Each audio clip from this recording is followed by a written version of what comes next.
Du coup, oui, pour cette présentation-là, ça va être plus comment prendre en main KiCad, voir un peu tout ce qui a comme élément pour passer d'un schéma jusqu'à un typon.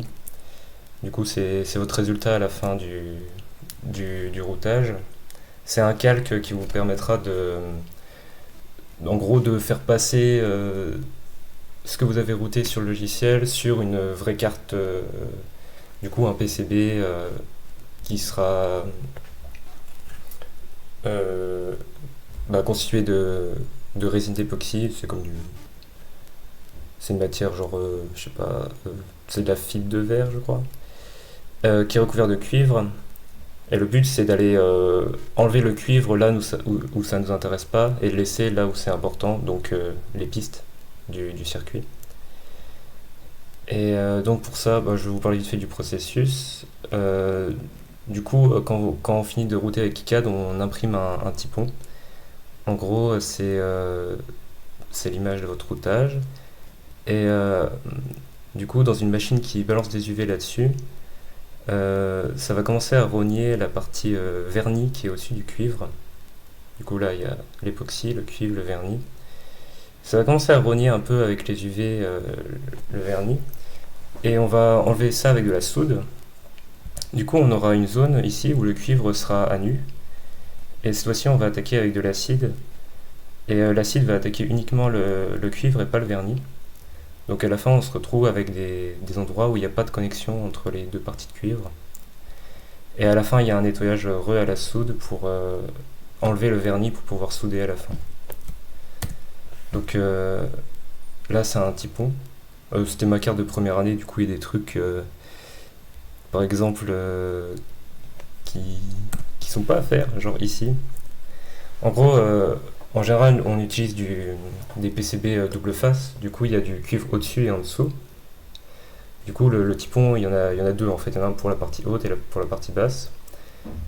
Et du coup, il faut faire gaffe au placement physique des composants parce que faut après pouvoir souder vos composants et qu'ils soient connectés aux pistes également.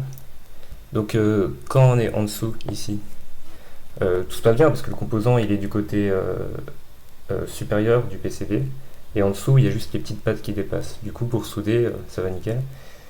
Et par contre, si vous commencez à mettre des pistes en haut, pour souder, ça devient plus compliqué parce que le composant il gêne et vous pouvez pas passer le fer à souder. Et du coup, ça fait des trucs un peu dégueux. Bon, bref. Euh, donc, ça, c'est le résultat final de la partie routage. Donc, en gros, là, je repars du début. Le début, c'est prendre le schéma.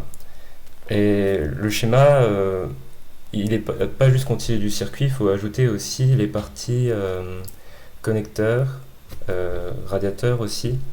En gros, tous les éléments physiques qui vont être sur la carte. Ouais, plus ou moins. Euh, bon, simulé, vous verrez ça en projet 1A pour les ELEC. Mais là, pour l'Arduino, il n'y aura pas besoin de simuler. Et donc, quand vous avez pris votre schéma, vous voyez mon écran là pour KiCad. Ouais, Ok. oui. Du coup, vous avez votre. On verra ensuite ensemble dans la partie pratique, hein, mais vous avez vous avez pris votre schéma. Bon, là, il manque un peu des trucs, hein. Il y a juste vraiment l'Arduino. Il n'y a même pas de connecteur pour se connecter à l'extérieur.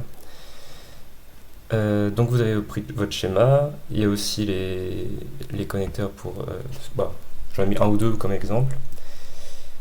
Et je sais plus ce que je voulais dire.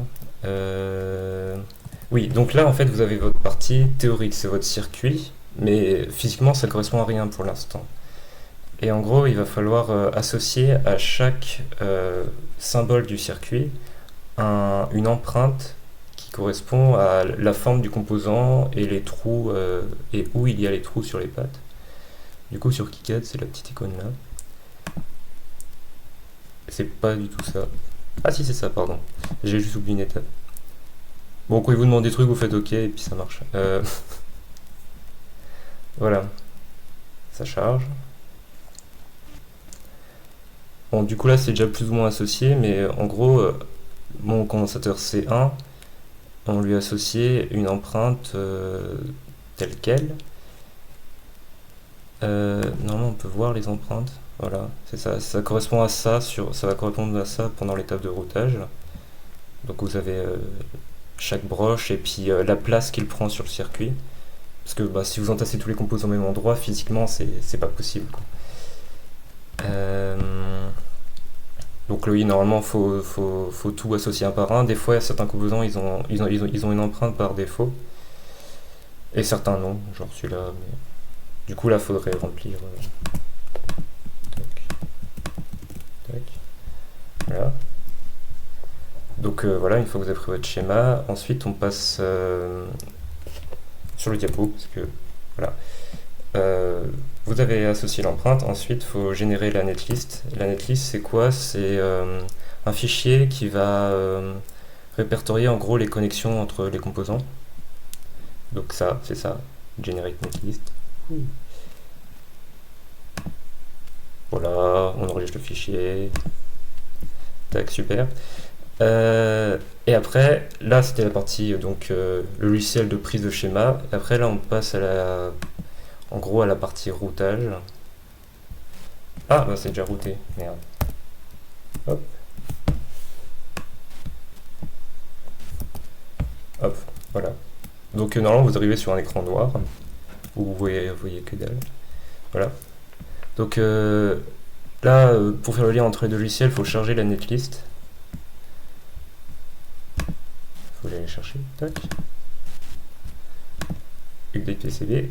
Et ouais, vous avez tous vos composants avec les liens entre chaque composant qui sont représentés par des petits fils blancs. Il n'y a pas encore les connexions, va falloir le faire à la main du coup. Dans certains logiciels, il y a de l'autoroutage, mais ça fait pas forcément des trucs bien. Airbot, on fait les trucs à la main. Et du coup, vous allez pouvoir en gros créer des pistes entre chaque composant. Bon, déjà, il faut placer les composants au début. Je retourne sur mon diapo parce que je sais plus dans quel ordre je le dis. Voilà. Tac, tac, tac. Ouais, positionner les composants. Donc vous allez faire pour que physiquement ce soit bien. Et là, je vais pas tout faire parce que c'est pas super intéressant que je vous montre toutes les étapes. Et une fois que vous avez passé vos composants, faut les... Bon, allez, on va mettre un truc. Hop. Va falloir les relier avec des pistes. Et en fait, vous avez deux choix pour les pistes. Vu qu'on a du double face, vous avez au bottom et au top. Il faut juste faire gaffe à un truc quand on fait au top, comme je vous ai dit plus tôt quand je vous montrais les petits ponts. Pour certains composants, si vous faites des pistes au top, ça va, vous pourrez solder comme ici. Parce que pour une résistance, il y a de la place pour mettre le fer à côté. Et par exemple, pour des connecteurs, bah, c'est pas possible de souder à cet endroit-là. Donc, faut penser à faire des vias. C'est quoi des vias? C'est un trou qui va faire une connexion entre le bottom de la carte et le top. Et donc, pour faire ça, vous faites un trou, vous mettez un fil et puis vous mettez au-dessus, en dessous.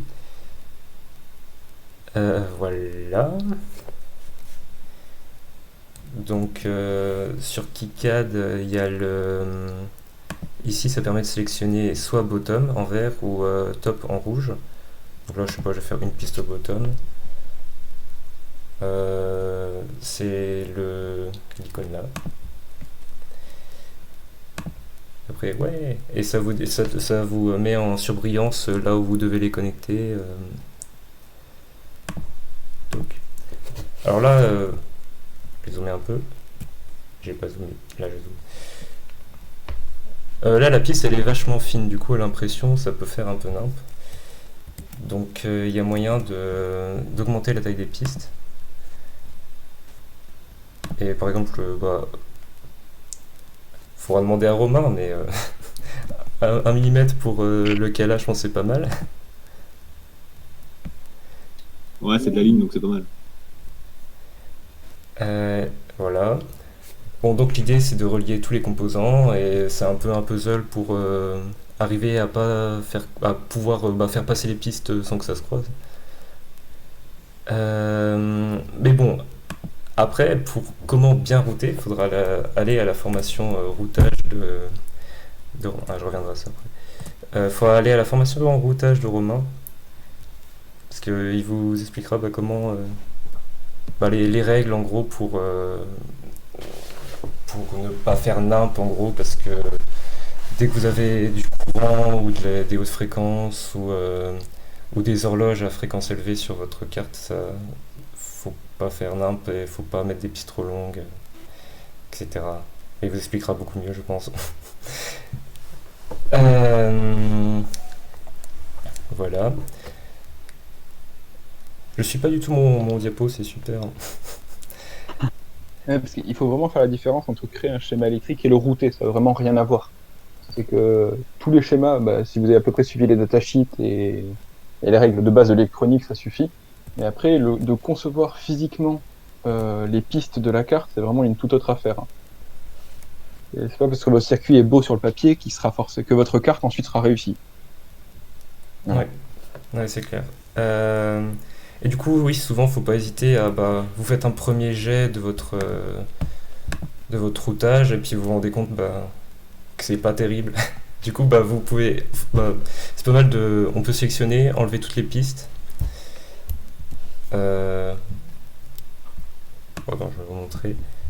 Parce que l'idée, c'est pas de supprimer les composants, mais juste les pistes. Du coup, on peut, genre, vous sélectionnez tout, press select, vous pouvez filtrer en fait ce que vous choisissez d'effacer. Et il y a moyen de garder juste les pistes. Donc c'est pas mal, genre pour. Si vous avez envie juste de refaire les pistes et de laisser les composants où ils sont. Ça peut être pas mal aussi de bouger des composants des fois, suivant leur endroit. Des fois ils gênent ou des fois si on les place d'une certaine manière, ça permet de faire des pistes plus courtes ou d'avoir un truc qui est plus beau. Et voilà, et du coup, une fois que vous avez tout fait le lien entre toutes les pistes, sur KiCad, vous allez devoir exporter le typon, du coup le résultat final du routage. Et du coup, c'est la petite icône là. Vous aurez le diapo à la fin, comme ça, si vous vous perdez dans les icônes, vous pourrez revoir. Et après, faut juste du coup exporter le top et le bottom en partie cuivre. Et aussi les trous. Voilà. Et, et voilà. Et ça, j'étais déjà passé dessus. Voilà. Des cartes. Ah oui, je voulais juste montrer. C'était des trucs random. En plus, il y a encore les watermarks du. Bon, bref. Et du coup, bon, là, c'est du traversant. Du coup, il y a les pattes qui traversent le PCB. Et le CMS, les pattes ne traversent pas. C'est un peu plus chaud à souder que le traversant. Et du coup, nous, on fait plus du traversant pour commencer. On passe sur KiCad? Ouais, passe à la pratique. Si vous avez des Allez, hop. questions, n'hésitez pas.